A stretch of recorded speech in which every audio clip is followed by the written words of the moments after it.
So for today, we're going to discuss about human resource management. What is a human resource management? Well, a human resource management deals with the design of formal systems in an organization to ensure the effective and efficient use of human talent to accomplish organization goals. In an organization, the management of human resources means that they must be recruited, compensated, trained, and developed. They can be defined as the effective management of people in an organization. HR management helps bridge the gap between employers' performance and the organization's strategic objectives. Moreover, an efficient management can give firms an edge over their competition. HR management activities is the key to enhancing organizational performance in ensuring that human resources activities support organizational efforts, focusing on productivity, service, and quality. What is a productivity? Productivity is measured by the amount of output per employee. Continuous improvement of productivity has become more important as the global competition has increased. Well, there are 5 ways HR can improve employees. The first one is conduct an employee survey. Ask only questions that are relevant to your company's offerings, but the overall goal is to uncover what is hindering employees' productivity and eliminate it. Second is take a physical environment inventory. If you discover that the office environment is possibly the culprit to poor productivity, there are plenty of ways to rectify this issue. The third one is consider offering flexible work options. Flexible work options have proven to reap better productivity results, happier employees, and reduce cost. The fourth one is update technology and tools. Limited budgets make it hard for employees to excel and innovate. It's important to continuously update the tools necessary to keep the business processes running smoothly. The fifth one is support creative and innovation. While it's important to set guidelines, goals, and expectations for employees, it's just as important to provide room for flexibility, innovation, and creativity. When employees are allowed to be creative in their jobs, they're able to produce more and potentially enhance sale or reduce cost. The second HR management activities is the quality. So, the quality of products and services delivered significantly affects organizational success over the long term. Ensuring that our products are in good quality gives a positive impact to the company that in return will generate or increase our profits. The third HR management activities is service. Because people frequently produce the products or services offered by an organization, HR management consideration must be included when identifying service blockages and redesigning operational processes. Involving all employees, not just managers, in problem solving often requires changes in corporate culture, leadership styles, and HR policies and practices. So, Human Resource Information System, which is HRIS, is a database system that keeps important information about employees in a central and accessible location. It merges HRM as a discipline, and in particular, its basic human resource activities and processes with the IT or the information technology field. It is an integrated system designed to provide information used in HR decision making. 3. Solve service benefits transactions. The first one is salary and payroll administration. The second one is HR training, and the third one is solve service benefits transactions. So, a human resource planning is the process of systematically reviewing human resource requirements to ensure that the number of employees matches the required skills. It is the process of matching the internal and the external supplies of people with the job opening anticipated in the organization over a specific period of time. So what is a job analysis? A job analysis is conducted to determine the responsibilities inherent in the position as well as the qualification needed to fulfill its responsibilities. It is essential when recruiting in order to locate an individual having the requisite capabilities and education. So there are two outputs in conducted a job analysis. The first one is job description and the second one is job specification. So a job description is to establish the level of difficulty of a specific position for the purpose of establishing pay levels. This is basically descriptive and constitutes a record of existing and pertinent job facts, while a job specification uses the job description to define the kind of human traits and experience required to a specific job well. It shows what kind of person that recruit and for what qualities that person should be tested. GS identify the minimum acceptable qualification required for an employee to perform the job adequately.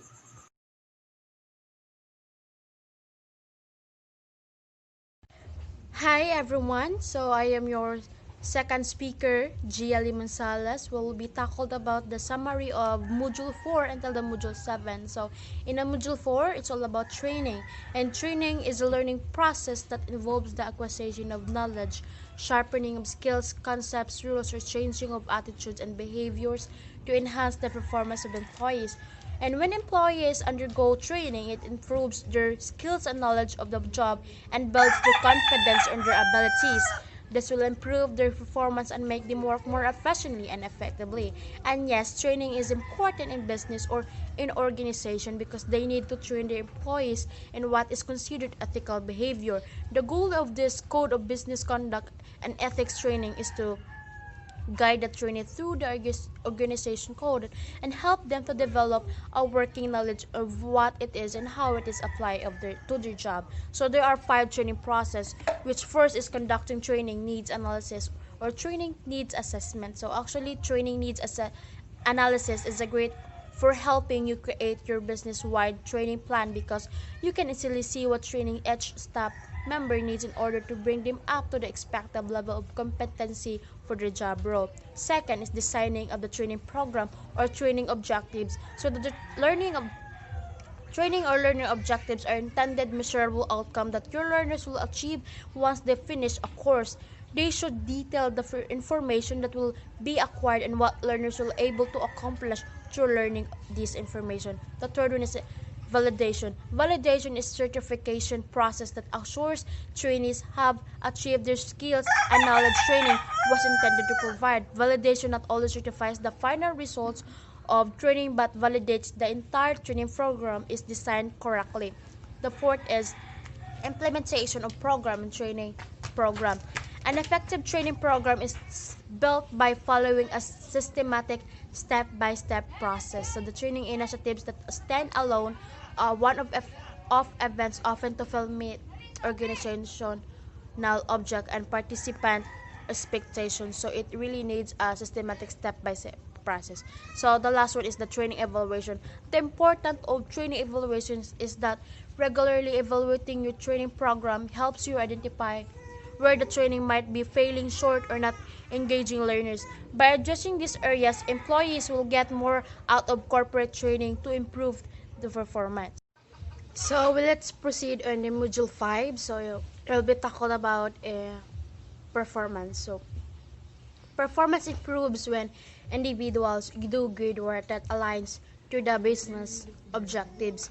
Individuals do good work when they know what is expected and receive helpful feedback and critical resources. So then they help employees better understand what expected to them. The manager has opportunity to better understand the employee's strength and motivation. They give helpful feedback to employees on how they can improve their performance in the future. So, performance evaluation or appraisal refers to the systematic description and review of an individual job performance and the purposes of the annual performance evaluation process are to promote communication and provide useful feedback about the job performance to facilitate better working relationship, to provide an historical record of performance, and to contribute a professional development. So there are four criteria. First is the validity. This is the extent to which performance measure assesses all the relevant aspects of the performance. So the second is reliability. Ratings may be reliable if they are consistent. The third one is acceptability, refers to whether the people who use the performance measure accept it. The last one is the specificity, is the extent to which the performance measure gives specific guidelines to employees about what is expected of them, how they can meet this expectation. So let's proceed in the module 6. Will be tackled about promotion. Promotion, the aim of promotion is to increase awareness, create interest, generate sales, or create brand loyalty. It is one of the basic elements of the market mix, which includes the 4 P's such as the product, price, place, and promotion. Promotion is also one of the elements in the promotion mix or promotional plan. So, for example, online marketing are being used, or it is our marketplace in this pandemic, and the best promotion strategy we have today is the social media, such as the Facebook, the Google, or the YouTube, and they offer companies a way to promote products and services in more relaxed environment. So this is a direct marketing and it's best. So social network connect with a world of potential customers that can view your company from a different perspective. So there are two approaches to recruit employees for promotion. One is the closed promotion and the second is the open promotion system. So closed promotion system is the responsibility of supervisor to identify promotable employees for the job to be filled, while open promotion is a promotion system in which available jobs and their requirements are posted on employee bulletin board, and in which all qualified employees are free to apply for the available position. In other words, it is known as a job posting. So they have also a criteria. First is the seniority. Seniority is a length of service. So the second is the current and past performance. Is this a promotion is based on previous job performance and evaluation. That's Next is the demotion. Demotion is a reduction in rank, often accompanied by lower pay and status. There are many situations in which demotion might occur in the kind of rank systems like a police department or military. For example, uses demotions as a disciplinary tool, while some employees are at risk due to reorganization or substance work. The next is transfer. Transfers may occur within a unit provided the position from which the employee is transferring has the same salary range maximum as the position to which the person is transferring. An action that would result in a promotion without recruitment is not appropriate. So the next one is employment separation. There are many ways to lose a job. Employment separation occurs when the employment contract or at-will agreement between an employee and his or her company comes to an end. So some termination will be forced by an employee, including getting fired or laid off. Other separation like retirement or resignation will be voluntary. Hi guys, my name is lovely RHENA VIOVICENTE, and today I will be discussing about compensation.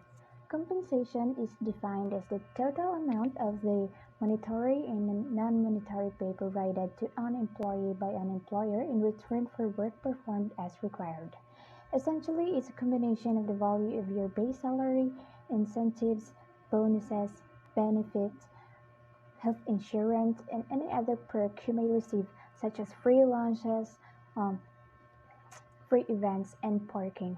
So, the primary objective of any base wage or salary system is to establish a structure for the equitable compensation of employees depending on their jobs and their level of performance in their jobs.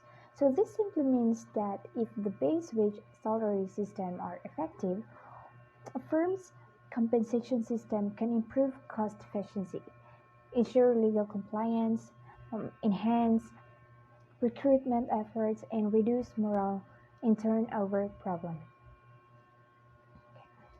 So there are four main components of compensation. First is base pay. So base pay is the hourly wage or weekly or monthly salary earned in exchange for their work. So in most situations, this make up the largest portion of an employee's total compensation. Okay, so this form the foundation for most employees' total perception of fairness or equity of the pay system. Second is the premium pay. Premium pay refers to the additional compensation required by law for work performed within 8 hours on non-working days such as rest days and special days. Okay, employees shall be paid an additional compensation from the rate of the first 8 hours on a holiday or rest day plus at least 30%. So there are three types. First is the regular holidays. So this refers to the fixed dates like Christmas Day, New Year's, Independence Day.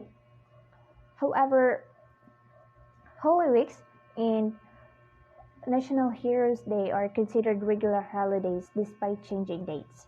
Okay. Second is the special holidays, so also known as special non-working holidays. They fall on flexible dates depending on the circumstances. Example, ASEAN Summit, or regional events like festivals or class suspensions. A day becomes a special holiday if first proclaimed by the president. Second is enacted by the Congress or declared by the LGUs in the specific regions. So the last one is, or the third one is the double holidays. So this is a rare occurrence wherein a regular holiday and a special holiday fall on the same day. Example, President Rodrigo Duterte declared August 21, 2018 as special non-working Eid al-Adha and regular holiday Ninoy Aquino Day at the same time. So all employees are eligible for premium pay, but normally the slots for working on holidays or rest days are scheduled in advance and approved by authorized personnel. Okay, the third component is the base pay progression. So base pay progression, movement or growth. It is the movement or growth of base pay over time, from year to year. And the last one is variable pay. Incentive or bonus pay does not fall into base pay, such as earnings may be based on performance against preset goals. Incentive or bonus pay at discretion of the company. Bonuses may be paid at the individual, team, group, or organizational level. Benefits are given over and above the basic compensation to serve as employees' rewards for belonging to an organization. So these are given not based on performance but intended to augment employees' income, especially in case of sickness, injury, death, or calamity. So prominent examples of benefits are insurance, medical, life, dental, disability, unemployment, and workers' compensation, vacation pay, holiday pay, and maternity leave, contribution stocks, options, and bonuses. While some people would consider profit sharing, stock options, and bonuses as forms of compensations. So you might think of benefits as being tangible or intangible.